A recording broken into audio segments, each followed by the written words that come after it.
बोले देवादिदेव 1008 पार्श्वनाथ भगवान की जय जय जय।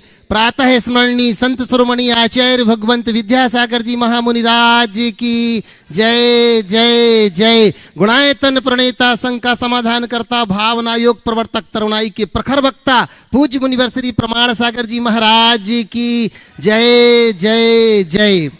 प्रिय बंधुओं, तीर्थराज सम्मेद शिखर की तलहटी गुणायतन परिसर में आयोजित देश के सर्वाधिक लोकप्रिय कार्यक्रम संघ का समाधान में यहां उपस्थित एवं देश विदेश से जुड़े हुए वो सभी श्रद्धालु जो कि पारस चैनल, जिनवाणी चैनल एवं प्रामाणिक ऐप के माध्यम से इस कार्यक्रम का सीधा प्रसारण देख सुन व आनंद ले रहे हैं, उन सभी का मैं गुणायतन परिवार एवं श्री सेवायतन परिवार की ओर से हार्दिक हार्दिक अभिनंदन करता हूं।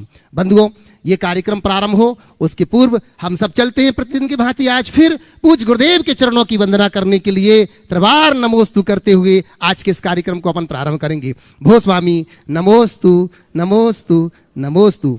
बंधुओं, कार्यक्रम प्रारंभ हो उसके पूर्व मैं आपसे कहना चाहूंगा, देश दुनिया से अनेक लोग गुणायतन से जुड़ते जा रहे हैं क्योंकि एक ऐसा आयाम यहां पर बन रहा है बंधुओं, जिसे देख करके लोग आह्लादित होंगे। आने वाली कई पीढ़ियां जहां पर आकर के जीवंत रूप से तीर्थंकर के दर्शन करेंगे, यहां पर 14 गुण स्थानों को समझ पाएंगे वो, और पंचायतन शैली का विशाल जिनालय को देख करके आह्लादित होंगे। बंधुओं, ये सारा कार्य यहां पर जो हो रहा है, जिसका कार्य बड़ी तीव्र गति से चल रहा है, मैं आपसे निवेदन करना चाहूंगा, आप गुणायतन की विभिन्न योजनाओं से जुड़ करके, चाहे वो सदस्य योजनाएं हो या कि कोई निर्माण योजनाएं हो, इनसे जुड़ करके आप हमारा सहयोग कर सकते हैं, जिससे कि ये कार्य हम समय रहते इसे पूरा कर सके। बंधुओं, आज फिर मैं उनके नामों की उल्लेखना जरूर करना चाहूंगा जो आज गुणायतन से जुड़े हुए हैं, जिन्होंने निर्वाण निधि के रूप में अपने आप को गुणायतन से जोड़ा है। उनके लिए आप करतल ध्वनि से उनका अभिनंदन आप जरूर करेंगे। ऐसे श्रीमती शांति देवी जी सेठी, धर्मपत्नी स्वर्गीय मदन लाल जी सेठी,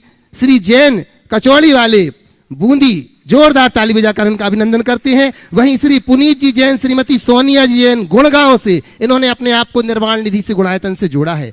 आज सूत्रधार के रूप में जो गुणायतन से जुड़े हुए हैं बंधुओं, ऐसे वो श्रीमान श्री अनुराग जी जैन, सुपुत्र स्वर्गीय सुमेर चंद जी जैन, न्यू दिल्ली से, जोरदार ताली बजाकर उनका अभिनंदन करते हैं। वहीं अगले क्रम में श्रीमती शांति देवी जी पापड़ीवाल, धर्मपत्नी स्वर्गीय रमेश चंद जी पापड़ीवाल, राजेश जी, अंजू जी, मुकेश जी, उर्मिला जी, मनोज जी, कविता जी, हर्षित जी, प्रियंका जी, प्रतीक जी, पूर्णिमा जी, सुहानी जी, आरसी पापड़ीवाल, समस्त पापड़ीवाल परिवार जयपुर से जोरदार ताली बजाकर के हम इनका अभिनंदन करते हैं। बंधुओं, आज जिन्होंने गुणायतन में बन रहे पंचायतन शैली का विशाल जिनालय, जिस जिनालय में स्वर्ण का काम होगा, जिस स्वर्ण के काम के लिए जिन्होंने स्वर्ण दान दिया है, आज मैं उन्हें यहाँ पर मंच पर ऊपर बुलाना चाहूंगा। महाराज श्री का आशीर्वाद और गुणायतन परिवार उनका अभिनंदन भी करता है। ऐसे श्री संजीव जी जैन, श्रीमती कीर्ति जैन, कनिष्का जैन, सरिता जैन, आरोन गुना मध्य प्रदेश से हमारे बीच में मैं निवेदन करता हूं, अगर वो यहाँ पर उपस्थित है तो मंच के ऊपर आए, पूज्य श्री का आशीर्वाद प्राप्त करें। इन्होंने 11.17 ग्राम सोना इन्होंने यहां पर समर्पित किया है, बहुत बहुत उनको धन्यवाद देते हैं। अगर वो यहां पर हो तो मैं निवेदन करता हूं मंच के ऊपर आए और इनका अभिनंदन करने के लिए मैं निवेदन करूंगा। हमारे बीच में यहां पर उपस्थित है हमारे गुणायतन की मंत्री श्रीमती चंद्रकला जी पाटनी और हमारी गुणायतन की मंत्री श्री लता जी गंगवाल। मैं निवेदन करता हूं ऐसे आए और इनका अभिनंदन करेंगी। साथ ही मैं बुला रहा हूं श्री रमेश कुमार जी जैन, श्रीमती रंजना जैन, राहुल जैन, वृषभ जी जैन, डिम्पल जैन, रेहांश जी जैन, हर्ष जैन, सांगानेर जयपुर से इन्होंने सोने की बाली यहां पर समर्पित की है। जोरदार ताली बजाकर के हम उनका अभिनंदन करते हैं। और इनके अभिनंदन करने के लिए पहुंच रहे हैं हमारी लता जी और हमारी चंद्रकला जी पाटनी जो कि गुणायतन मंत्री हैं, पहुंच रहे हैं। आइए, आप आइए आगे। जोरदार जोरदार पुनः तालियों के साथ हम इनका अभिनंदन करते हैं। बहुत बढ़िया, आइए आइए आगे आ जाएं। और इसी के साथ बंधुओं, आज मैं आपकी तालियों की गड़गड़ाहट चाहूंगा उनके लिए जिन्होंने आज गुणायतन से अपने आप को संस्थापक सदस्य के रूप में जोड़ लिया है, हमारे बन गए हैं नए ट्रस्टी। ऐसे श्रीमती शैलवाला जी जैन, श्रीमती संजू जी सिंघल, श्री अचल जी सिंघल, अनमोल जी सिंघल, श्री ऋषभ जी, कंचन जी जैन, मनीष निधि जी जैन, भाविक जैन, मोहक जी जैन, नव्या जैन, सुहानी जैन, रोहतक से हमारे बीच में है। मैं निवेदन करता हूं वो मंच के ऊपर आए और जोरदार जोरदार तालियों के साथ हम इनका अभिनंदन करते हैं। हमारे नए ट्रस्टी का बंधुओं, ये वो हैं जिन्होंने अपने आप को गुणायतन से जोड़ा है और आज इनका अभिनंदन करने के लिए जिन्होंने अपने आप को पूर्व में ही गुणायतन के ट्रस्टी बना लिया था, ऐसे श्री रश्मिकांत जी शाह अहमदाबाद से हमारे बीच में मैं उनसे निवेदन करता हूं आए और हमारे नए ट्रस्टी का अभिनंदन करेंगे। श्री रश्मिकांत जी शाह आकर के हमारे नए ट्रस्टी का अभिनंदन कर रहे हैं। जोरदार जोरदार तालियों के साथ हम इनका अभिनंदन करते हैं जिन्होंने गुणायतन से अपने आप को ट्रस्टी के रूप में जोड़ा। आइए महाराज श्री का आशीर्वाद भी ले रहे हैं और मैं निवेदन करता हूं रश्मिकांत जी से इनका अभिनंदन करेंगे यह चित्रपटल देकर के। वहीं स्तंभ से जो ट्रस्टी के रूप में आए हैं ऐसे श्री अनूप चंद जी जैन,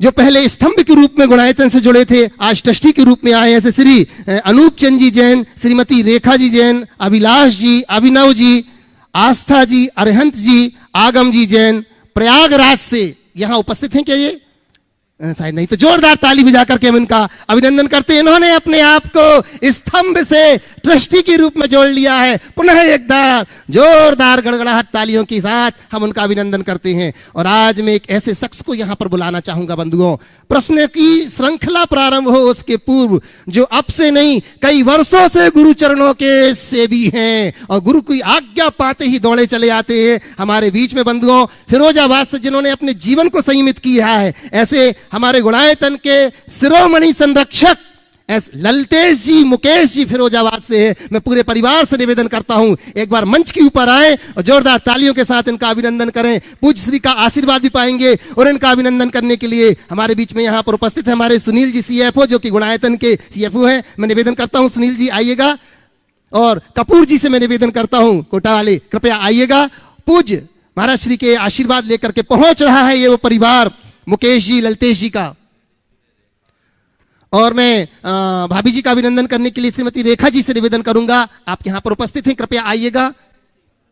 और पूनम जी से निवेदन करूंगा, हमारे सुभाष जी, पूनम जी सीईओ, मैं निवेदन करता हूं पूनम जी यहां पर उपस्थित हैं, आए और हमारी मातृशक्ति का अभिनंदन करेंगे जोरदार तालियों के साथ, जो कि हमारे गुणायतन के शिरोमणि संरक्षक है बंधुओं। और संरक्षक तो है ही, साथ ही साथ सबसे बड़ी बात है कि ये गुरु चरणों के सेवी हैं। जब जब गुरु का आशीर्वाद मिलता है तत्काल चले आते हैं। घर में कोई भी काम हो, किसी भी कार्य में पूज्य गुरुदेव के चरणों में आकर के पहले आशीर्वाद लेते हैं। ये वो परिवार है, आशीर्वाद ले रहे हैं और इनका जोरदार तालियों के साथ पुनः अपन अभिनंदन करते हैं। आइए बंधुओं, और अब अपन प्रश्नों की श्रृंखला में अपन चलते हैं बंधुओं। शंका की नदी में बह रहे असंख्य भव्य जीवों को जिन्होंने समाधान की नौका दी है, ऐसे शंका के समाधान करता पूज्य गुरुदेव प्रमाण सागर जी महाराज के चरणों की वंदना करने के लिए प्रथम प्रश्न के रूप में ही शिरोमणि संरक्षक अपना प्रश्न रख रहे हैं ललतेश जी, मुकेश जी। महाराज जी के चरणों में मेरा बारंबार नमस्तु। महाराज जी, मेरी शंका है, परायों को अपना बनाना बड़ा आसान है लेकिन अपनों को अपना बनाना बड़ा कठिन है। ऐसा कैसा कार्य करें जिससे अपने अपने बने रहें? बहुत अच्छा प्रश्न किया है। परायों को अपना बनाना आसान है लेकिन अपनों को अपना बनाए रखना थोड़ा कठिन लगता है। मैं इतना ही कहता हूँ कि परायों को अपना इसलिए बना लेते हैं कि हम अपना लेते हैं, और जिसे हम अपनाने की क्षमता विकसित कर लेते हैं वो हमारा अपना हो जाता है। अपनों को हम लोग अपना नहीं पाते, इसलिए अपने हमें अपनाए या ना अपनाए ये हमारे हाथ में नहीं है, लेकिन हम उन्हें अपनाएं ये हमारे हाथ में है। हमारी कोशिश होनी चाहिए अपने हैं चाहे जैसे हो अपने हों, इस ख्याल के साथ अगर हमने उन्हें अपनाना शुरू कर दिया तो अपना बनाने के लिए फिर अतिरिक्त प्रयत्न की जरूरत नहीं हो। मुकेश जी भी अपना प्रश्न रख रहे हैं। महाराज जी, मेरा एक प्रश्न है कि पातक के समय में हम चांदी की माला से जाप दे सकते हैं, नहीं दे सकते? दूसरा, जब हम अभिषेक देखने जाते हैं तो उस समय हमारे भाव ऐसे बनते हैं जैसे कि हम अभिषेक कर रहे हैं या चमड़ दुला रहे हैं या छत्र बना रहे हैं, तो उससे कोई दोष तो नहीं बनता अपने ऊपर? ये थोड़ी जिज्ञासा। पातक के समय जिस माला से रोज जाप करते हैं, स्वर्ण की छोड़कर अन्य माला से नहीं करना चाहिए, उंगली से जाप करनी चाहिए। और अभिषेक आदि देखते समय वैसा भाव होना तो अच्छी बात है, भाव आना चाहिए, इसमें दोष नहीं। नमस्ते। ऑनलाइन प्रश्न के माध्यम से महाराज श्री आपके चरणों में वंदन करते हुए नितिन जी बिनवाली बागपत से निवेदन कर रहे हैं महाराज श्री कि अतीत सजा हो सकता है, उम्र कैद नहीं। क्या? अतीत सजा हो सकती है, उम्र कैद नहीं कि हम रिहा ना हो पाए। तो महाराज श्री शंका यह है कि फिर भी कुछ लोग हमेशा अतीत में उलझ करके अपना भविष्य क्यों खो देते हैं, कृपया समाधान करें। बहुत अच्छी पंक्ति कही, अतीत सजा हो सकती है, उम्र कैद नहीं कि हम रिहा ना हो पाए। फिर भी लोग अतीत में उलझकर इसलिए रह जाते हैं क्योंकि वे अतीत की स्मृतियों को छोड़ नहीं पाते। अतीत हमेशा व्यतीत हो चुका है, वो भोगा हुआ यथार्थ है। अतीत में उलझने की जगह अतीत से अनुभव लेने की कला विकसित करनी चाहिए। जो लोग अपनी बुरी स्मृतियों को त्यागने में समर्थ होते हैं, अतीत उन पर हावी नहीं होता, और जो छोटी छोटी बातों को पकड़ करके बैठ जाते हैं वे कभी अतीत से बच नहीं पाते। तो अतीत से अनुभव लें, उनमें उलझे नहीं। हमारा श्री पुष्पा सुभाष चंद जी सैलू से चरणों की वंदना करते हुए कह रहे हैं कि गुरुदेव, सकारात्मक सोच, वाणी पर प्रभुत्व और मन प्रसन्न रहे, इसके लिए हमें क्या करना चाहिए? और आपके मस्तिष्क में जो खजाना है, वैसे मेरे भीतर भी मस्तिष्क में उस खजाने का प्रादुर्भाव हो, इसके लिए हमें क्या करना चाहिए?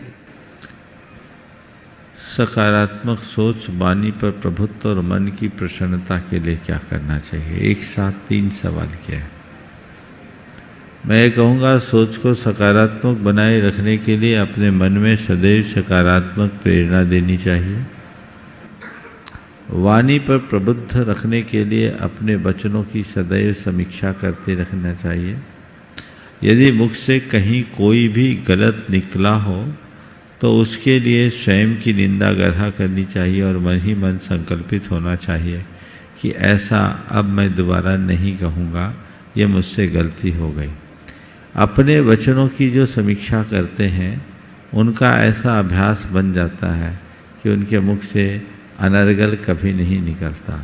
और मन को प्रसन्न बनाए रखने के लिए कुछ नहीं करना है, चीज़ों से अप्रभावित रहने की कला विकसित कर लेना है।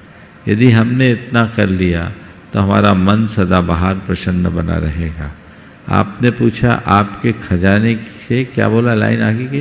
महाराज श्री वो चाह रहे हैं कि आपके मस्तिष्क में जो खजाना है वो खजाना हमें भी कैसे मिले? नहीं, इससे भी बड़ा खजाना आपके पास है, आप खोदना ही नहीं जानते। हम सब के पास तो अनंत केवल ज्ञान है, उसके आगे तो ये बड़ा तुच्छ है। अपने भीतर के स्वभाव को पहचानो, निकलता ही जाएगा। अजस्र स्रोत है जिसका हमें ज्ञान नहीं, जिससे उसका ज्ञान हो जाता है, भान हो जाता है, वही उसे उद्घाटित करके आगे बढ़ पाते। ज्ञानचंद जी राका जयपुर से चरणों में वंदन करते हुए कह रहे हैं महाराज श्री, पुण्य को भोगने में पापात्मक क्रिया होगी ही, पर गुरुदेव पुण्य शून्य किए बिना मोक्ष भी तो नहीं हो सकता। जिज्ञासा यह है कि पुण्य को कैसे काटें? पुण्य को भोगने में पापात्मक क्रिया होगी और पुण्य को शून्य किए बिना मोक्ष नहीं होता। आपने पूछा है पुण्य को कैसे काटें। देखिए, ये बात बिल्कुल यथार्थ है कि पुण्य को भोगने में पापात्मक क्रिया होगी, लेकिन हमारा धर्म पुण्य को भोगने के लिए नहीं कहता, पुण्य को त्यागने के लिए कहता है। तो पुण्य को त्यागो, पुण्य के उदय से जो सुख सुविधाएं उपलब्ध हुई है उन सब का भोग करने की जगह त्याग करो। साधना इसी को कहते हैं।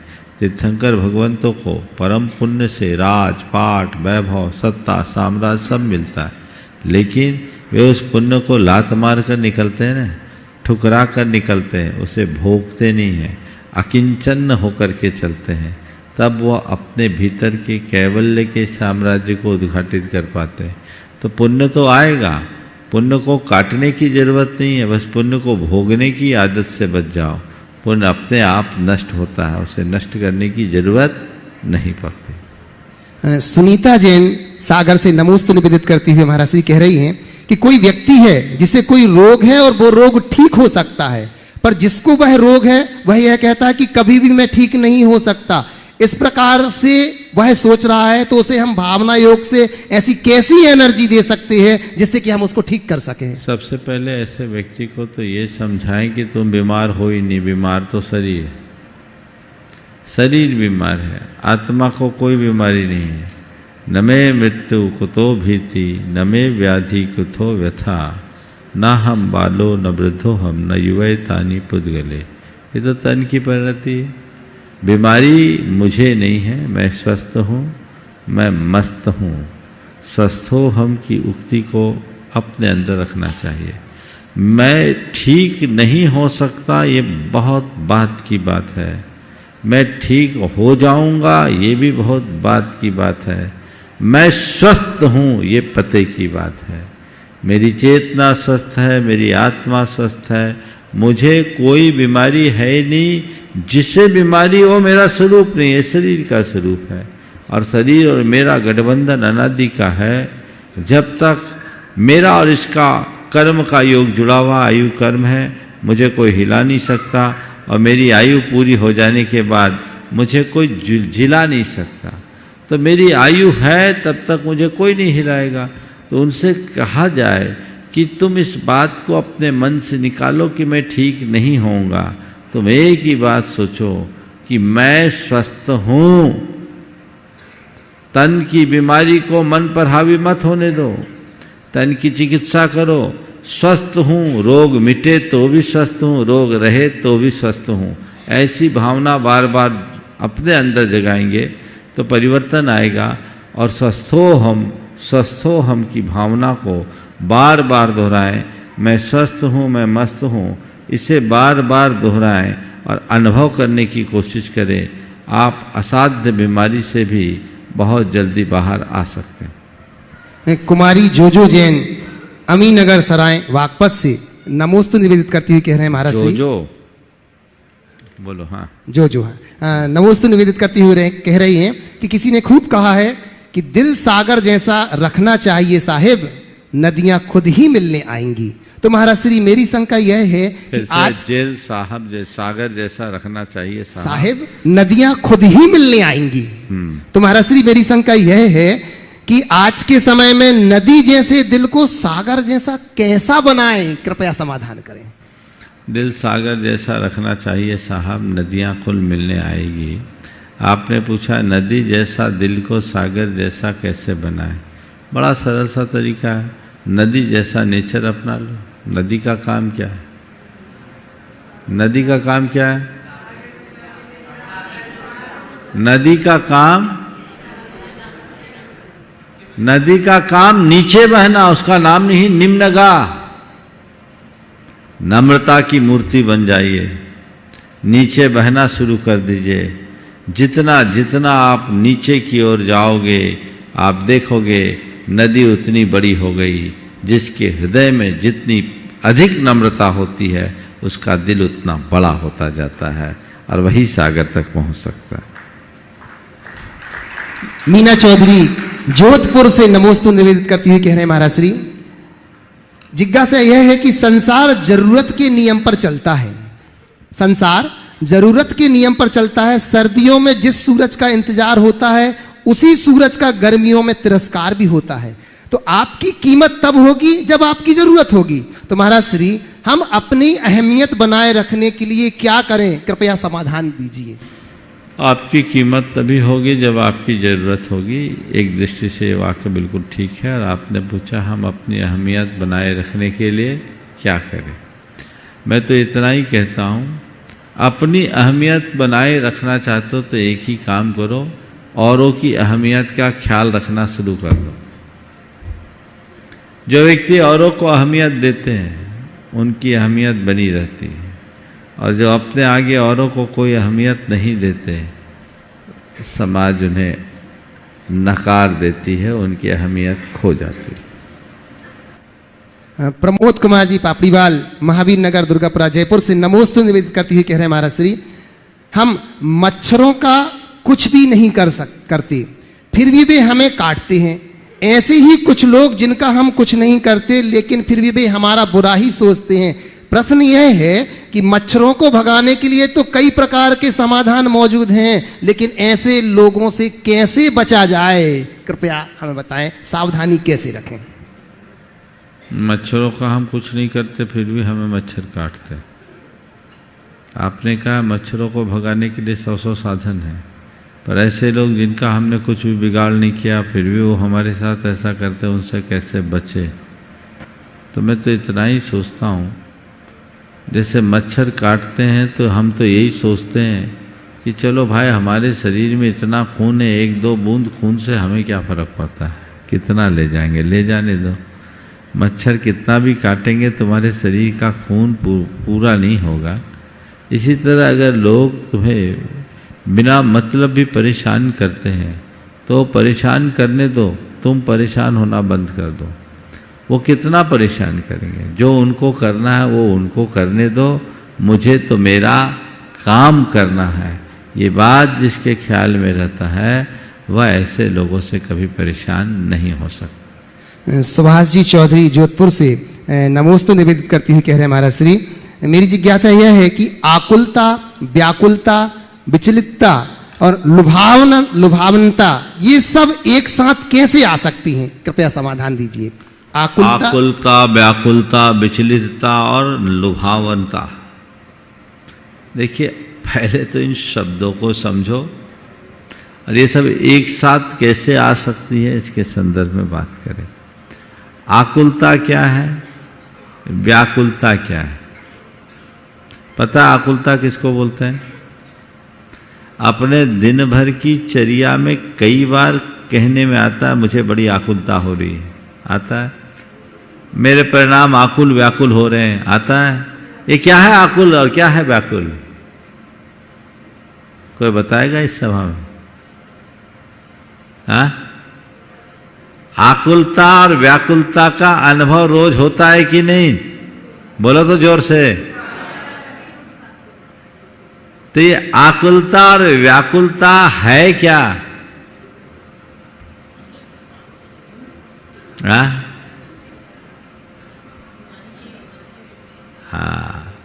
आकुलता क्या? मन के विरुद्ध कुछ घट जाने पर जो मन की व्यग्रता होती है वो आकुलता है। मेरे मन का नहीं हुआ, व्यग्र हो गए, आकुलता हो गई। और इसी आकुलता की बड़ी बहन व्याकुलता है।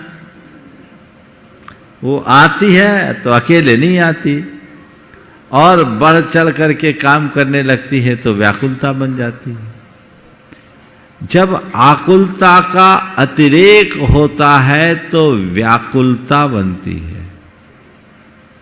और कई लोग इस आकुलता और व्याकुलता से इतने परेशान होते हैं कि वे अपने पथ से ही विचलित हो जाते हैं। उनका मन विचलित हो जाता है, उनका लक्ष्य विचलित हो जाता है, वो पथ से डगमगा जाते हैं, मन में उचाट आ जाती है। ये विचलितपना है जो आकुलता व्याकुलता का विकृत रूप है। और लुभावुकता, ये लुभावुकता शब्द कहाँ से गढ़ लिया नहीं मालूम, लेकिन ये प्रबल लालसा जब किसी वस्तु की होती है हमारे मन में तो ऐसे परिणाम घटते हैं। ऑफलाइन प्रश्न के माध्यम से हमारे बीच में मैं निवेदन कर रहा हूं। प्रथम प्रश्न के लिए ऑफलाइन नहीं बोला करो, प्रत्यक्ष हमारे सामने यहाँ पर उपस्थित है राजेश। ऑनलाइन तो ये है, वो ऑफलाइन थे। चलो हाँ। राजेश जी पुणे से हमारे बीच में है, प्रथम प्रश्न रख रहे हैं और इसी के साथ तैयार रहेंगे हमारे गुणायतन के ट्रस्टी रश्मिकांत जी शाह अहमदाबाद से। नमस्ते गुरुदेव। गुरुदेव, ये प्रश्न प्रामाणिक समूह की यूट्यूब शॉर्ट्स टीम का है।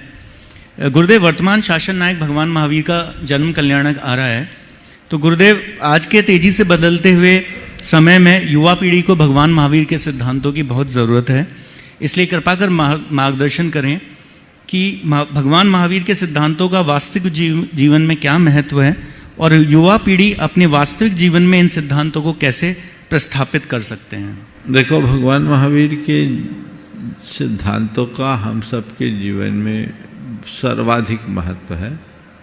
बल्कि मैं ये कहता हूँ भगवान महावीर के युग में भगवान महावीर के सिद्धांत जितने प्रासंगिक थे उससे कहीं अनंत गुनी प्रासंगिकता आज के दिन है। क्योंकि भगवान महावीर के युग में हिंसा थी, पर हिंसा के उतने साधन नहीं थे। आज हिंसा की कई पर्यायें प्रकट हो गई और उससे ज़्यादा साधन भी हो गया। भगवान महावीर के समय में क्राइम था, पर इंटेलेक्चुअल क्राइम नहीं था। आज वो क्राइम उस स्तर पर आ गया है। दुनिया की स्थिति ऐसी है कि एक व्यक्ति के मन में फितूर आ जाए तो इस धरती का सर्वनाश हो सकता है एक पल में। हमने सुना है 17 बार धरती को विनष्ट कर देने की सामग्री आज लोगों ने तैयार कर ली है ना। तो अणुबम बन गए हैं। इन सब से बचने के लिए और समाज को बचाने के लिए भगवान महावीर और उनके सिद्धांतों की सर्वाधिक आवश्यकता है, अहिंसा की। और उस अहिंसा की भावना को आगे बढ़ाने का एक ही मंत्र भगवान महावीर ने हम सबको दिया, सब प्राणी को अपने समान देखो, आया तुला पयासु। जैसे मेरी आत्मा है वैसे ही अन्य प्राणियों की आत्मा है। जैसे मैं जीना चाहता हूँ वैसे ही अन्य प्राणी भी जीना चाहते हैं। जैसे मैं मरना नहीं चाहता वैसे ही संसार के अन्य प्राणी भी मरना नहीं चाहते। जैसे मुझे सुख प्रिय है वैसे ही संसार के अन्य प्राणियों को भी सुख प्रिय है। और जैसे मुझे दुख अप्रिय है संसार के अन्य प्राणियों को भी दुख अप्रिय है। इस आत्मसत्ता की दृष्टि से देखा जाए तो सभी प्राणी समान हैं। उस आत्मसाम्य की भावना को जब हम जगाएंगे तभी विश्व में हम शांति और सद्भावना की स्थापना कर पाएंगे। तो आज पूरे विश्व में जिस सहअस्तित्व की जरूरत है वो भगवान महावीर के अहिंसा मूलक सिद्धांत को आत्मसात करने पर घटित हो सकता है, क्योंकि उससे हमारे हृदय की संवेदना जागृत होती है। आजकल वैचारिक खींचातानी बहुत ज़्यादा है, वो असामंजस्य है। उस असामंजस्य को सामंजस्य में बदलने के लिए भगवान महावीर का अनेकांतवाद हम सबके लिए प्रासंगिक है, जो हमें वैचारिक स्तर पर उदार बनने की प्रेरणा देता है। वैचारिक उदारता का पाठ पढ़ाकर हमें वैचारिक सहिष्णुता प्रदान करता है, जिसकी आज सबसे ज़्यादा ज़रूरत है। क्योंकि आज लोगों के अंदर टॉलरेंस का अभाव होता जा रहा है। अगर मनुष्य अनेकांत के आदर्श को आत्मसात कर ले तो वैचारिक रूप से बहुत कुछ सहन करने की क्षमता और चीज़ों को पचाने की सामर्थ्य अपने भीतर विकसित कर सकता है, जो भगवान महावीर के सिद्धांतों में एक है। भगवान महावीर के सिद्धांतों में एक है आत्मसंयम, सेल्फ कंट्रोल, जिसकी आज सबसे ज़्यादा ज़रूरत है। आज थोड़ी थोड़ी बातों में लोग भावनाओं के आवेग में बह जाते हैं, अपना आत्मनियंत्रण और आत्मसंयम खो बैठते हैं। उसके बड़े भयानक परिणाम आ रहे हैं। आज एक दूसरे के प्रति आक्रामकता और आत्महत्या की जो दुर्घटनाएं घट रही है वो कहीं न कहीं आत्मसंयम के अभाव में है। तो अगर व्यक्ति भगवान महावीर के इस आत्मसंयम को, सेल्फ कंट्रोल को अपना ले तो अपने जीवन को बहुत अच्छा बना सकता है। और भगवान महावीर का आदर्श अपरिग्रह जो मनुष्य को अंतहीन लालसा से बचने का रास्ता बताता है, जिसकी आज सबसे ज़्यादा ज़रूरत है। क्योंकि बढ़ते हुए उपभोक्तावाद में आज मनुष्य की जिस तरह की लालसा बढ़ रही है वो उसे कहीं का नहीं छोड़ रही है। इसे भगवान महावीर के अपरिग्रह के आदर्श को आत्मसात करके ही शांत किया जा सकता है। तो मैं सभी से कहूँगा भगवान महावीर के जीवन और उनके दर्शन को लोग पढ़े, आत्मसात करें, जीवन को आगे बढ़ा सके। यही भगवान महावीर जयंती का सबसे सार्थक रूप होगा। रश्मिकांत शाह अहमदाबाद से गुणायतन ट्रस्टी। और इसी के साथ मैं निवेदन करूंगा श्रीमती इंदिरा जी वाइफ ऑफ प्रकाश चंद जी जैन जो कि कोटा से हैं, वो पूज्य श्री से आशीर्वाद भी लेंगे और अपने प्रश्न के लिए तैयार रहेंगे। श्रीमती इंदिरा जी कोटा से, प्रकाश चंद जी। मेरा और मेरे परिवार की ओर से महाराज जी के चरणों में नमस्तु। मेरी भांजी हैनी कोठारी कनाडा, उसका प्रामाणिक ऐप से जुड़ी, उसका प्रश्न है भक्तामृत स्तोत्र की पहली गाथा में तीसरी लाइन में सम्यकत्व प्रणम्य जिन पाद युगम युगादा बोला जाता है, जबकि पूज्य 105 पूर्णमती माता जी के अनुसार युगाई बोलने को कहा जाता है। तीसरी लाइन में सम्यकत्व प्रणम्य जिन पाद युगम युगादो। हाँ, तो क्या बोलते हैं? पूर्णमती माता जी के अनुसार युगाई बुलाया जाता है। युगाई नहीं, थोड़ा कहीं पढ़ने में चूक होगी। एक्चुअल में संस्कृत के उच्चारण में दो प्रकार के अभिमत हैं। कुछ लोग संयुक्त अक्षर का उच्चारण उसके मूल व्यंजनों से करते हैं, जैसे ज्ञान को ज्ञान नहीं बोलते, ज्ञान बोलते हैं। इसी तरह वर्गे वर्गांत, जो वर्ग का युगम युगांता युगादो, तो अंगे का उच्चारण करते हैं, जबकि वो मुठ का भी उच्चारण होता है।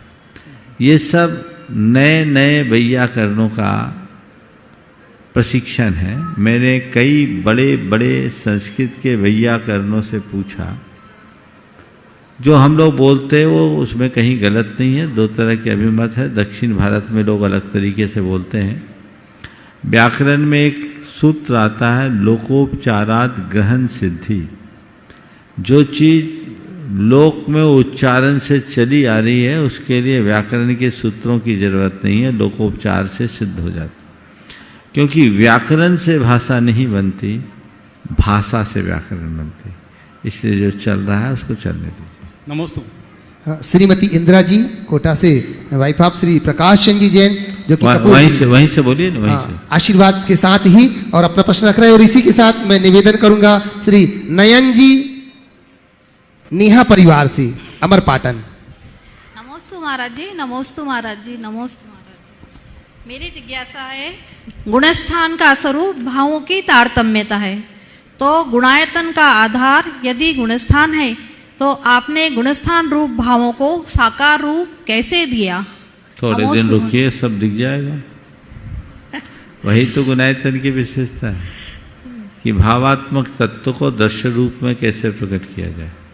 इस तरीके से यहाँ प्रदर्शित होगा कि बच्चा बच्चा जानने लगेगा कि मैं कौन से गुणस्थान वाला हूँ, मैं कहाँ हूँ, मुझे कहाँ होना चाहिए। और बहुत ही अच्छी तकनीक के साथ, बहुत ही सुंदर तरीके से, बस यही इस विजन की विशेषता है। प्रतीक्षा कीजिए, अब साकार होने का समय आने वाला है। नमोस्तु महाराज जी, नमोस्तु महाराज जी। नयन जैन नेहा परिवार अमरपाटन से जो कि गुणायतन ट्रस्टी हैं। और उसी के बाद तैयार रहेंगे मुकेश जी पिड़ावा से। नमोस्तु महाराज जी। आज की जनरेशन बाहर पढ़ के अच्छे तौर तरीके व अच्छी एजुकेशन तो चाहती है, पर आजकल का एटमॉस्फियर इतना बिगड़ता जा रहा है कि बाहर जाकर हम बिगड़े ना, बुरी आदतों को ना पाले, और ऐसा क्या करें कि हम घर के अच्छे संस्कारों व अच्छी एजुकेशन भी प्राप्त कर सकें। देखो, बाहर जाना आज की मजबूरी हो गई, जाओ, पर अपने आप को संकल्पों से बांध के जाओ। अपने जीवन की एक लक्ष्मण रेखा खिंचवा के, गुरुओं के पास खिंचवा के जाओ, तो कहीं भी जाओगे कोई दिक्कत नहीं होगी। ठीक है ना? चलिए। मुकेश जी पिड़ावा से। और इसी के साथ तैयार रहेंगे श्री शेखर चंद जी सेक्टर 7 से, जो कि प्रधान है नई दिल्ली से। गुरुदेव के चरणों में सकल दिगंबर जैन समाज पिड़ावा के 400 घर के शावक शावकाओं की ओर से कोटि कोटि नमस्ते महाराज जी। महाराज जी, मैं मुकेश कुमार जैन पिड़ावा से। महाराज जी, मेरा प्रश्न है कि जैन धर्म के जितने भी पर्व है और महाराज जी की प्रतिमा, महाराज जी का फोटो और जैन धर्म के पर्व में भगवान की प्रतिमा का फोटो अखबार में देना चाहिए या नहीं देना चाहिए? बहुत से शावकगण कहते हैं कि उससे उन अपमान होता है, उनका अभिनय होता है। इस विषय में काफ़ी चर्चाएं देश में हुई जब गोमटेश बाहुबली का महामस्तकाभिषेक हुआ तो उनके तस्वीर को छापा जाए कि नहीं छापा जाए। उससे पहले 25वां निर्वाण उत्सव में भी आया। अंत में यही निष्कर्ष निकाला गया कि कम से कम इस बहाने हम दिगंबरत्व का प्रचार तो कर पाएंगे। अपमान कागज का होता है, भगवान का नहीं। समझ गए?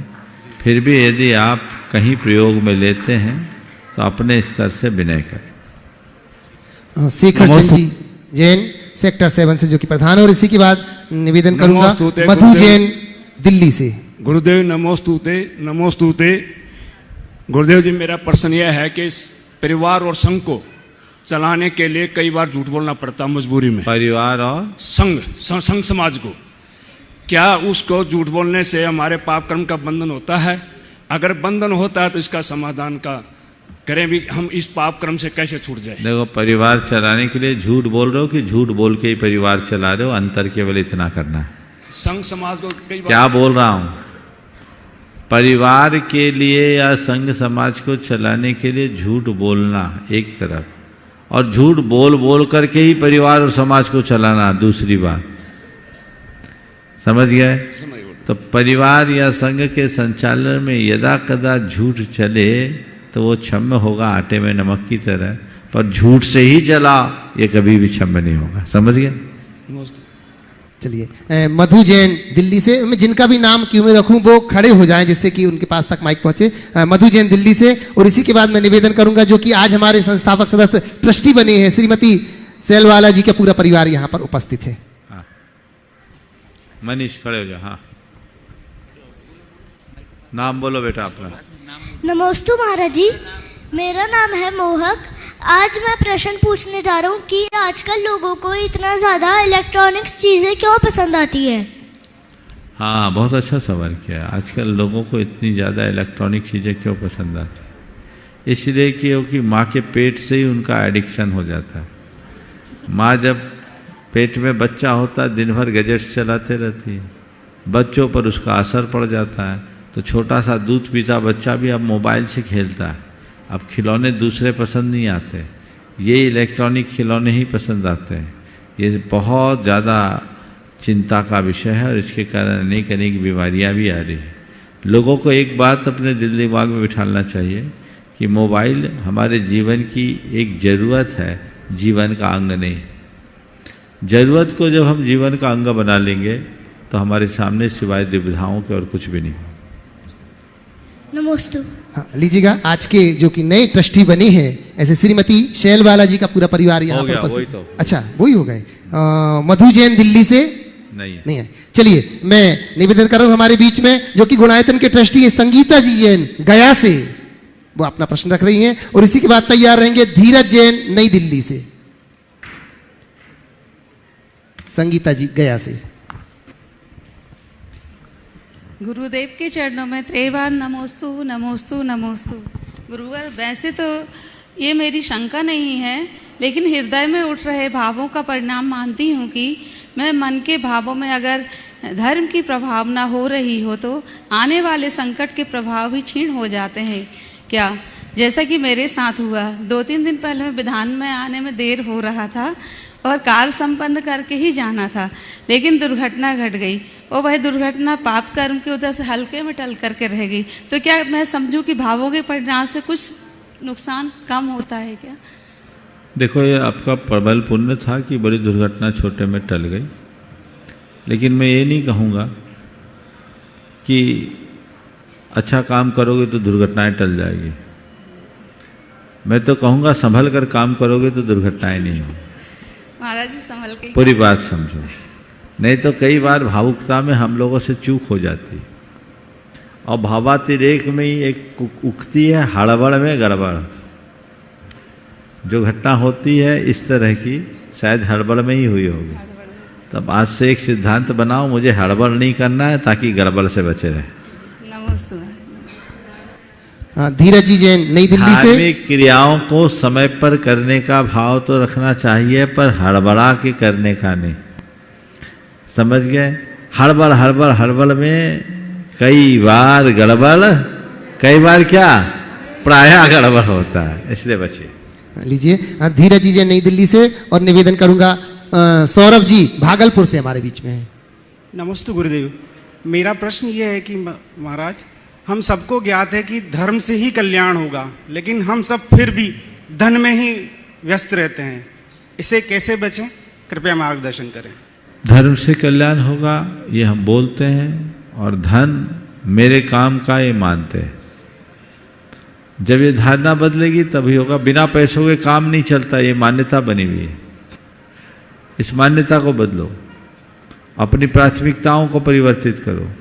धन की जितनी जीवन में आवश्यकता है उसका उपयोग करो, लेकिन धन हमारे जीवन के निर्वाह का साधन है, साधन ही। इस बात को हृदय में बिठाओ, तब आप धन के साथ धर्म के कार्य में लग सको। सौरभ जी भागलपुर से, और इसी के बाद निवेदन करूंगा सौभाग्यमल जी जो कि भिंडर से हैं, पंडित जवाहरलाल जी के जो भाई हैं शास्त्री जी के, मैं निवेदन करता हूं वो अपने प्रश्न लेकर के यहाँ पर। नमस्ते महाराज जी, मेरा प्रश्न यह है कि हम लोग जो अष्टमी 14 व्रत करते हैं उसके फल में, और कुछ लोग जैसे मंगलवार या शनिवार ऐसे करते हैं व्रत, तो उसके फल में जैसे नमक नहीं खाते हैं संडे, तो उसके फल में क्या अंतर होता है? देखिए, अष्टमी और चतुर्दशी हमारे यहाँ शाश्वत पर्व है। इन शाश्वत पर्वों के दिन कोई भी हम कार्य करते हैं तो उसका विशेष प्रभाव होता है। अष्टमी को अष्टकर्म नाशनी और चतुर्दशी को 14 गुणस्थान पारगामिनी कहते हैं। समझ गए? तो जो हमारे संसार से पार उतारने की तिथि है, उन तिथियों को हमें अपने व्रत उपवास में प्रमुखता देनी चाहिए। हालांकि व्रत उपवास का फल उसके उद्देश्य और उसके परिणाम पर निर्भर करता है। हम कौन सा व्रत किस उद्देश्य से कर रहे हैं और कैसे भावों से कर रहे हैं। अगर अच्छे उद्देश्य से हम कोई व्रत करते हैं और अच्छे भावों से भरकर करते हैं तो किसी भी दिन करें परिणाम उसका अच्छा आता है। नमस्ते महाराज। सौभाग्यमल जी वक्तावत, और इसी के बाद मैं निवेदन करूंगा गुणायतन मंत्री चंद्रकला जी पाटनी जी से।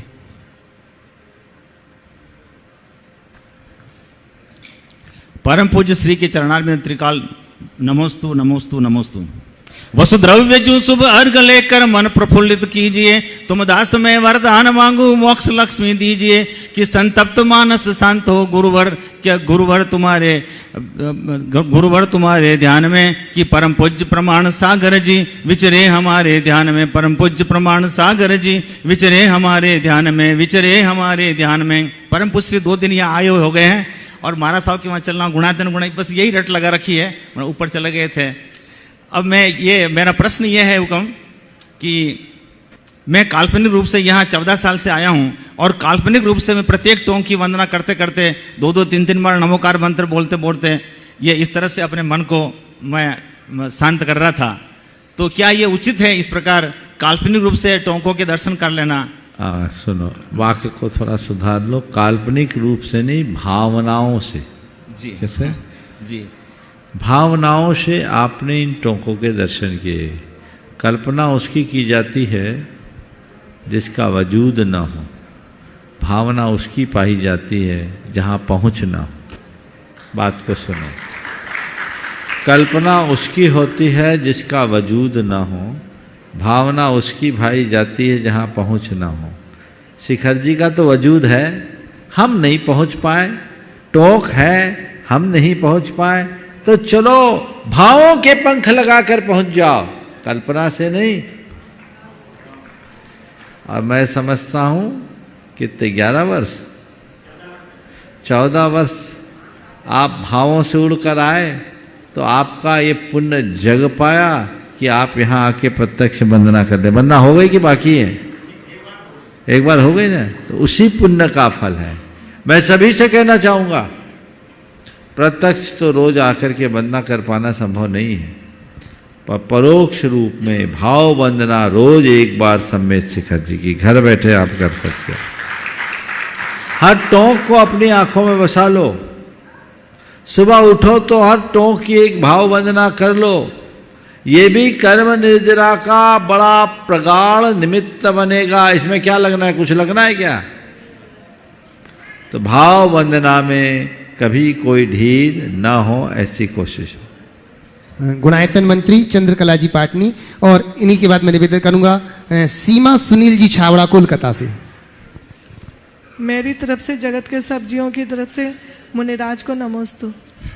महाराज श्री, किसी की मदद करने के लिए सिर्फ धन की आवश्यकता नहीं होती, अच्छे मन की भी आवश्यकता होती है। तो अच्छा मन किस प्रकार से रखा जा सकता है? धन की आवश्यकता नहीं, अच्छे मन की आवश्यकता होती, बिल्कुल सीधी बात है। आपने पूछा अच्छा मन कैसे? उदार हृदय ही अच्छा मन है। धन संपन्नता होना किसी के मददगारी में सहायक बन सकता है, लेकिन धन संपन्न से भी ज़्यादा दिल संपन्न होना चाहिए। उसका बड़ा मन होना चाहिए, उदार मन होना चाहिए। उदार व्यक्ति ही किसी का उद्धार कर सकता है, अनुदार व्यक्ति नहीं।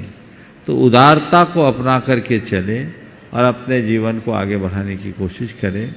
हम जब तक अपनी सोच को बड़ी नहीं करें और दूसरों को अपने जैसा बनाने का ऊंचा भाव न रखें, तब तक ये संभव नहीं।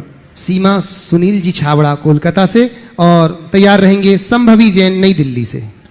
महाराष्ट्र की पावन चंदों में मेरे परिवार की तरफ से, संसार के सभी जीवों की तरफों से कोटि से नमोस्तु नमोस्तु नमोस्तु। महाराज जी, कहा जाता है कि पैसा ही दुनिया में सब कुछ है और पैसा ही सब कुछ नहीं है। देखा जाता है कि दुनिया में बहुत से ये दान जो देते हैं, वो जब देव शास्त्र के प्रति जब दान देते हैं तो उनके मन में बहुत उमंग उत्साह होती है, लेकिन जब किसी ज़रूरतमंद को देते हैं तो उसको ये जता देते हैं कि मैंने तेरी सहायता की, जबकि वो पहले से ग्लानि से भरा हुआ है कि मुझे आज किसी की सहायता लेनी पड़ रही है।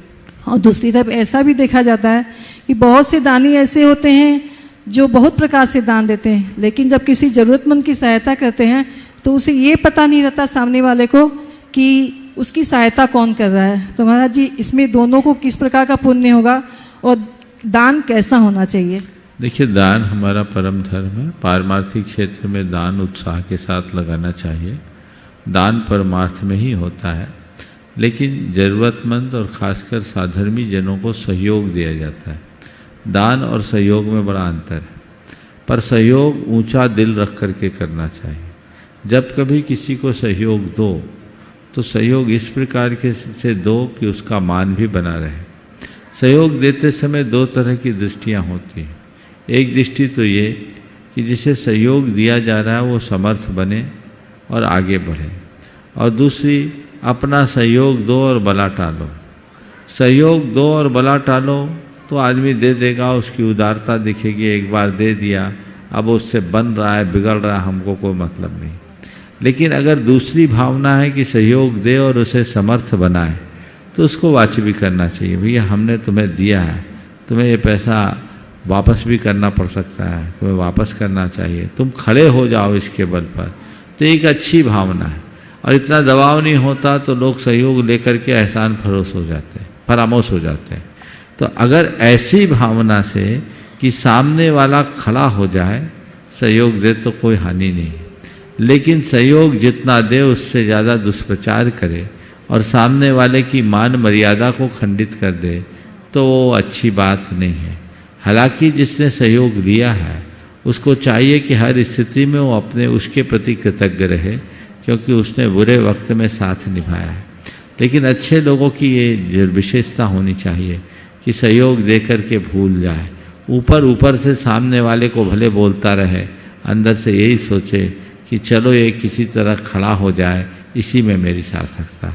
ये दान, ये सहयोग उत्तम होगा। संभवी जैन नई दिल्ली से, और तैयार रहेंगे मंजू टोंगिया चित्तौड़गढ़ से। नमोस्तु महाराज जी, मेरा प्रश्न है, आज सुबह हम मंदिर में दर्शन कर रहे थे, वहाँ पर चंद्रप्रभा भगवान की 7 मोहक की प्रतिमा थी, तो वो किस कारण से बनाई गई? अभी परसों भी आया था। ये सब बच्चों के मन में सवाल उत्पन्न कर दिया है। ये कहीं और देखा क्या तुमने? नहीं। हाँ, ये अभी अभी रख दी गई है, आगम के विरुद्ध है, ऐसा नहीं होना चाहिए। समझ गए? हमारे भगवान एक मुख के ही होते हैं। चतुर्मुखता भगवान के केवल ज्ञान का अतिशय है, तो उनके 4 रूप होते हैं, जो समोसरण में हम 4 भगवान विराजमान करते हैं। ये सब नई नई परिपाटी है। अब जिन भी कारणों से यहाँ प्रतिष्ठित हो गई, मैं नहीं कह सकता, लेकिन ऐसी प्रतिमाएं प्रतिष्ठा करने के योग्य नहीं है। समझ गए? नमस्ते। मंजू जी टोंगिया चित्तौड़गढ़ से और उसके बाद सुमित कुमार जी पिटावा से। नमस्ते महाराज जी। नमस्ते महाराज जी। महाराज जी, मेरा प्रश्न ये है कि हर आदमी में गुण में सब में हुनर होता है। किसी में हर आदमी में, किसी भी व्यक्ति में बहुत गुण होते हैं, किसी में हुनर ज़्यादा होता है, किसी में कम होता है। पर महाराज जी, ज़्यादा वाला का तो छिप जाता है और कम हुनर वाले का छप जाता है, तो ऐसा क्यों होता है महाराज जी? हर व्यक्ति में अनेक प्रकार के अवगुण, ज्यादा अवगुण वालों का छिप जाता है और कम अवगुण वालों का छप जाता है। तो ऐसा क्यों होता है महाराज जी? देखिए, तो लोगों के नजरिए पर निर्भर करता है। मैं एक बात कहूँगा, अगर मेरे अवगुण लोग प्रकाशित करते हैं तो हमें तो ये सोचना चाहिए कि चलो ये मुझे संभलने का मौका दे रहे हैं। पर हमें चाहिए कि हम किसी के अवगुणों को प्रकाशित न करें। हमें अपने दोष ढांकने की जगह औरों के दोष ढांकने को और अपने गुणों को ढांकने का अभ्यास करना चाहिए। नमस्ते। लीजिएगा। और है सुमित कुमार जी। एक मिनट, एक और नमस्ते महाराज जी, एक प्रश्न बोलो। महाराज जी, मेरे को नींद नहीं आती, मैं शिखर जी की वंदना करती हूँ रात को। मैं दोष लगता है क्या महाराज जी? आचार्य श्री का दर्शन करती हूँ, सबके दर्शन करती हूँ, दोष लगता है क्या महाराज जी? नहीं समझे क्या बोलना चाह रही है? मेरे को रात को शिखर जी की वंदना करती हूँ पूरी में रात अच्छा, को। नींद नहीं आती तो शिखर जी की बहुत अच्छा करती है ना। आचार्य श्री का सबके दर्शन करती हूँ। बिल्कुल बिल्कुल। नींद नहीं आए तो एक काम करो, बुढ़ापे में नींद कम आती है, एक काम करो तो नींद भी आने लगेगी। नहीं, पर दोस्त तो नहीं लगता। नहीं, दोस्त नहीं है। बोलो। चलिए, सुमित कुमार जी पिटावा से और इसी के बाद महाराज श्री जी के चरणों में तिकाल बान नमोस्तु। महाराज जी, मेरा प्रश्न है कि सभी कहते हैं कि जो होना है सो निश्चित है, ये शब्द सही है या पाप पुण्य सही है? यदि ये दोनों सही है तो पाप पुण्य जो हम कहते हैं कि जो होना है सो निश्चित है, उसको कैसे प्रभावित करते हैं? जो होना है सो निश्चित है, ये भी अर्थ सत्य है। पाप पुण्य सही, ये भी अर्थ सत्य है। दोनों अधूरे हैं, पूरे कोई नहीं। समझ गए? जो कुछ होना है वह सब निश्चित है, ऐसा अगर मान लो पूरी तरह, तो तुम्हारा सवाल करना भी निश्चित, मेरा उत्तर देना भी निश्चित, तुम्हारा न समझना भी निश्चित, मेरा समझाने का असफल प्रयत्न करना भी निश्चित। मानोगे? तो क्या हो रहा है? अभी तुम जो सवाल कर रहे हो ना, इस घड़ी तुम्हारे अंदर अनेक प्रकार की योग्यताएं भरी है। अभी थोड़ी देर पहले तुम मुस्कुरा रहे थे, अभी डांट लगा दूं तो चेहरा उतर जाएगा। उतरेगा कि नहीं उतरेगा? हाँ। और जोक सुना दूं तो खिलखिला जाओगे। कोई आश्चर्यकारी बात बता दूं तो एकदम चकित हो जाओगे, होगे, है ना? कोई आरोप लगा दो तो चौंक जाओगे, होगा? ये सारी संभावनाएं तुम्हारे भीतर है कि नहीं? प्रकट कौन सी हो रही है? जो सामने निमित्त आ रहा है। क्या आ रहा है? हंसाऊंगा तो हंस दोगे, रुलाऊंगा तो रो दोगे, आश्चर्यकारी बात करूंगा तो आश्चर्यचकित होगे, आक्षेप लगाऊंगा तो तुम चौंकोगे, है ना? तो ये सब योग्यता तो तुम्हारे भीतर बैठी है। प्रकट कौन सी हो रही? जैसा निमित्त सामने आ रहा है। कारण क्रमानुक्रम विधायित्वात् कार्य क्रमानुक्रमश्य। कार्य का क्रमानुक्रम कारण के क्रमानुक्रम पर निर्भर करता है। समझ गए? तो जैसी कारण सामग्री होती है वैसा कार्य होता है। इसलिए जो होना है सो निश्चित है, ये रटना बंद करो। जैसा कारण सामग्री मिलेगी वैसा कार्य होगा, ये सोचो। सब कुछ पुण्य पाप पर ही होता है, ये धारणा पूरी तरह से नहीं है, क्योंकि पुण्य पाप भी वातावरण के अनुरूप अपना काम करता है। तो हम कोशिश करें अनुकूल द्रव्य क्षेत्र काल भाव का आश्रय लेने का, ताकि हम अपने पुण्य पाप को संतुलित करते हुए अपने जीवन को आगे बढ़ा सकें। अपने आत्म भाव को जो जागृत रहता है वो कर्म भाव से ऊपर उठकर जीवन को आगे बढ़ाने में समर्थ हो सकता है।